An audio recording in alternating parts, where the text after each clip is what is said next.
پنجاب کے شہر مدینہ الاولیاء ملتان شریف میں قائم مدنی مرکز فیضان مدینہ میں کراچی سے سابق رکن سندھ اسمبلی اور رہنما MQM پاکستان غلام جیلانی کی آمد ہوئی۔ شعبہ رابطہ برائے شخصیات کے اسلامی بھائیوں نے انہیں دورۃ الحدیث شریف، Faizan online academy, finance department سمیت دیگر شعبہ جات کا وزٹ کروایا اور وہاں ہونے والے دینی کاموں کے حوالے سے آگاہی دی۔ دعوت اسلامی نے دنیا بھر میں دھوم مچائی ہے، سارے جہاں میں عشق محمد کی خوشبو پھیلائی ہے، دین کا پیغام ہے یہ دنیا بھر کے نام ہے، کہ دین کا پیغام ہے یہ دنیا بھر کے نام ہے۔ جبکہ عالمی سطح پر ہونے والی دینی و فلاحی خدمات سے متعلق بھی بتایا، جس پر سابق رکن سندھ اسمبلی غلام جیلانی نے دعوت اسلامی کی کاوشوں کو سراہا اور اپنی نیک خواہشات کا اظہار کرتے ہوئے مدنی خبروں کو اپنے تاثرات بھی دیے۔ الحمدللہ کراچی سے مدنی قافلے میں 3 روزہ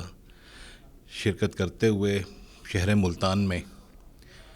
باغ کے مقام پر جو ہے وہ ہمارا قافلہ یہاں پہ رکا تھا، اور یہاں پہ ہم نے جو ہے 3 روز میں جو ماشاءاللہ تربیت حاصل کی، ساری چیزیں کی، جس طریقے سے نمازوں کا طریقہ کار جو ہمیں نہیں معلوم تھا وہ بھی ہمیں یہاں پر آ کر پتہ چلا قافلے میں۔ اس کے بعد آج الحمدللہ میں یہاں پر فیضان مدینہ ملتان اولیاء کے شہر میں موجود ہوں، اور یہاں پہ میں نے مختلف